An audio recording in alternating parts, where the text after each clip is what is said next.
Ele, ferimos a santidade dele.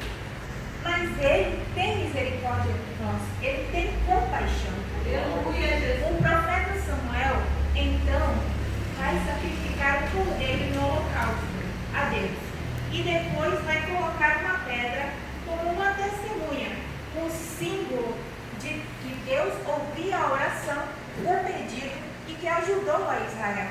Era uma forma de fazer com que o povo israelita se lembrasse daquilo que Deus já tinha feito por eles. Por quê? Pela rebeldia deles.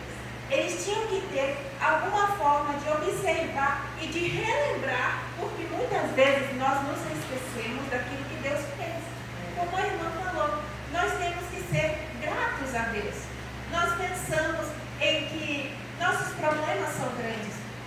Terça-feira eu estava falando eu estava na consagração lá em Mesquita, e eu falava para os irmãos, nós ensinamos para as nossas crianças um louvor, eu ouvia na minha época de criança, que diz assim: grande tão grande, alto tão alto, fundo profundo, o seu amor é maior que o mundo.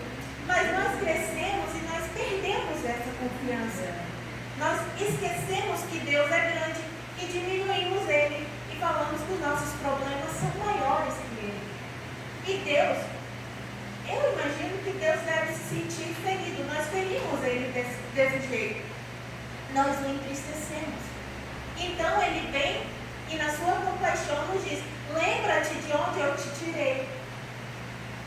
Fale para as pessoas o que Deus fez por você. Aleluia. Aleluia. Que Deus ainda tem compaixão delas, Deus ainda é movido a compaixão. Glória a Deus. Aleluia. Porém, o povo de Israel era um povo rebelde.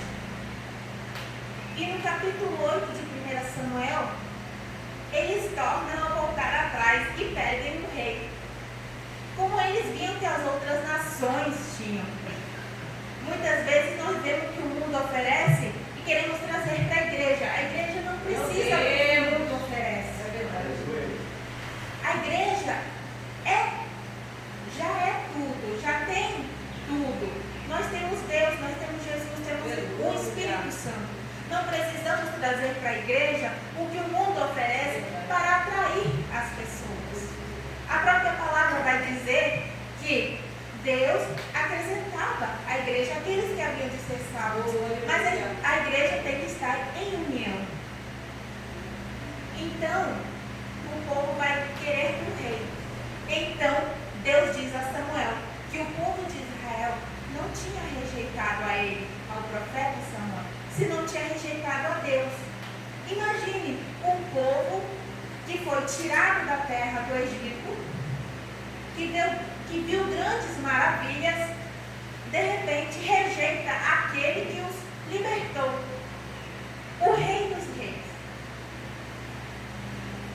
E vem ele falando assim: mesmo assim na Bíblia relata que Deus, quando o seu povo se humilhava, ele era movido à compaixão, à misericórdia. E a Bíblia diz: se o meu povo que se chama pelo meu nome se humilhar e orar, e me buscar, e se converter dos seus maus caminhos, então eu ouvirei dos céus, perdoarei os seus pecados, sararei a sua terra, como diz em 2 Crônicas 7,14. Glória a Deus, obrigado. Não sejamos, irmãos, como o povo de Israel.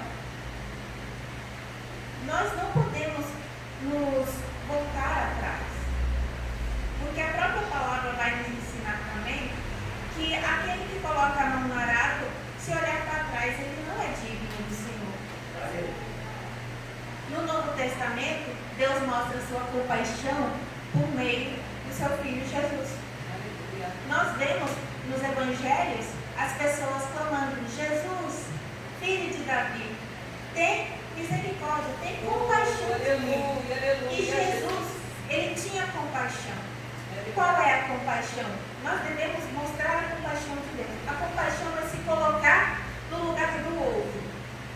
Mas não só se colocar no lugar do outro, é sentir a dor do outro. É ver o nosso irmão sofrendo e sentir na nossa pele o sofrimento dele.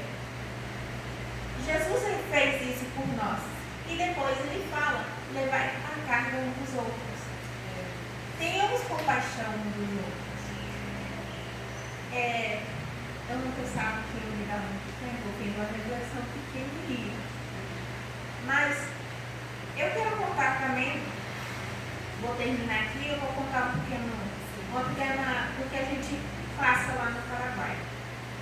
Já que eu sou de lá, eu sou missionária, eu vou contar um pouquinho do que acontece no grupo missionário. Até hoje, Deus nos repete as mesmas palavras.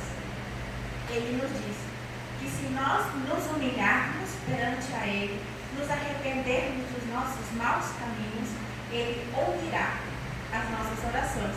Ele terá compaixão de nós.